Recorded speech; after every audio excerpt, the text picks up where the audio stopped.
Hi friends, இன்றைக்கி ஒரு குட்டி ஸ்டோரி பார்க்கலாமா? சிங்கமும் எலியும் கதை தான் இன்றைக்கி பார்க்க போகிறோம். வாங்க பார்க்கலாம். ஒரு பெரிய காட்டில் ஒரு சிங்கம் மிகவும் நிம்மதியாக தூங்கிக் கொண்டிருந்தது.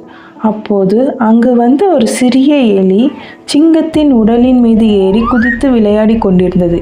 இதனால் தூக்கம் கலைந்த சிங்கம் கோபத்துடன் எலியை தன் பெரிய கையால் பிடித்து, உன்னை இப்போதே கொன்று விடுவேன் என்று கர்ஜித்தது.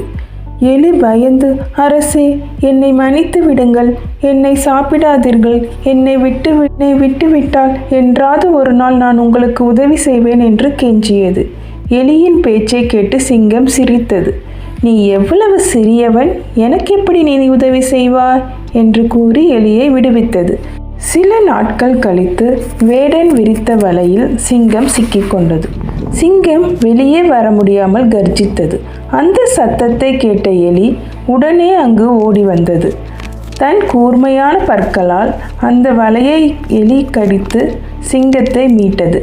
சிங்கம், அன்று உன்னை சாதாரணமாக நினைத்தேன், ஆனால் நீ எனக்கு பெரிய உதவி செய்து விட்டாய் என்று எலிக்கு நன்றி கூறியது. இந்த கதையில் நீங்கள் அறிந்த கருத்து என்ன? சிறிய உதவி கூட ஒரு பெரிய நன்மையாக மாறும். எவரையும் குறைவாக மதிப்பிடக்கூடாது. தேங்க்யூ.